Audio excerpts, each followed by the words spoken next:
Côte d'Ivoire, la pinasse, une solution de transport lagunaire pour les consommateurs.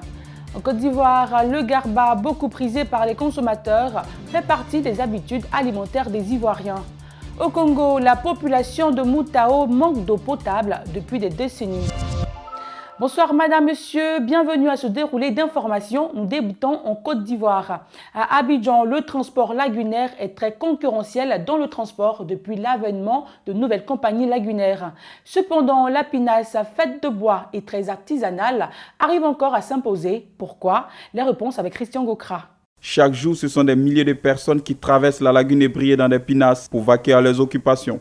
Un type de transport artisanal qui attire encore des usagers malgré l'avènement des compagnies qui exploitent des engins plus modernes.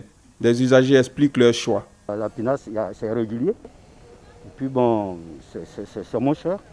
On arrive au moins, quelqu'un qui n'a pas les moyens, il arrive à prendre ça sans problème par rapport à d'autres qu'on paye doublement. C'est avantageux pour nous parce que c'est régulier, ils sont à temps. Lorsqu'un bateau va, l'autre vient. Ça ne perd pas le temps. Conscients des risques qu'ils encourent en empruntant les pinasses, les consommateurs attendent un peu plus de l'État pour améliorer le secteur. Que l'État y mette la main pour pouvoir aider les pinassiers, à développer un peu ce secteur-là. On remarque que l'État s'est un peu reculé. Or, ces personnes-là sont un peu régulières sur la voie maritime. Le transport lagunaire demeure l'un des moyens de déplacement abidjanais les plus rapides et moins coûteux. L'arrivée récente de nouveaux opérateurs vient redynamiser le secteur. Beaucoup prisé par les consommateurs, le garba fait partie des habitudes alimentaires des Ivoiriens. Avec un coût abordable, semé et consommé par toutes les couches sociales. Les images avec Denis Kouman. Réputé comme la nourriture des personnes socialement modestes, le garba est composé de sémoules de manioc, de thon frit, assaisonné de condiments. Il sert bien souvent de petit déjeuner, de déjeuner ou de dîner. Accessible à toutes les bourses, le garba permet de tenir une bonne partie de la journée. Bon, c'est une nourriture comme tout autre, mais le garba en tout cas il est particulier. Parce qu'avec lui, quand on mange, on est tout de suite rassasié. Et ça dure dans le ventre pour une longue journée. Le garba vendu à vil prix auparavant est jugé cher aujourd'hui.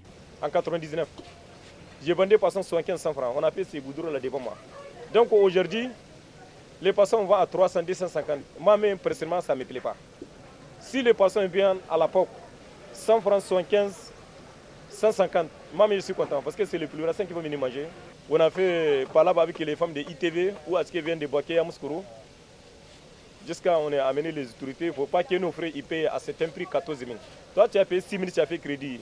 14 000, 15 000, tu vas faire crédit forcé. Donc on nous veut que vraiment le gouvernement nous aide.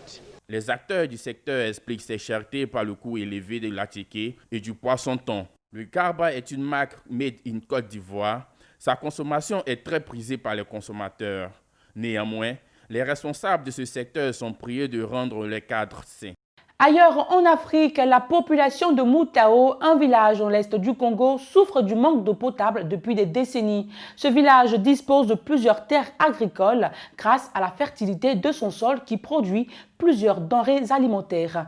Moutao n'a cependant aucune source d'eau potable et est oublié par l'État. Certains habitants sont obligés de faire souvent 3 heures de route à pied pour se procurer un bidon de 20 litres à 500 francs congolais.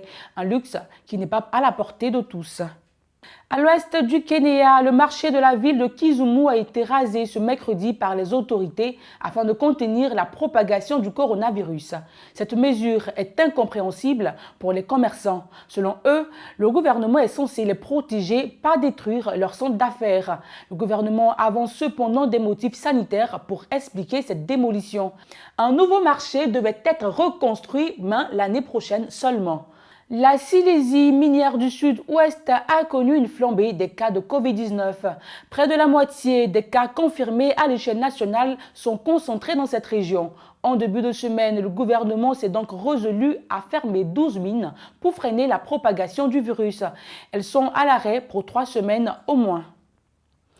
21 000 tonnes de carburant ont été déversées dans les rivières et depuis 2 semaines, l'Arctique russe est pollué.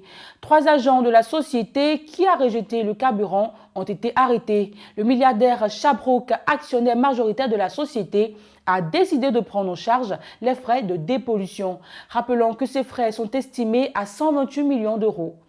Voilà, c'est la fin. Merci de nous avoir suivis et bonne suite de programme à vous.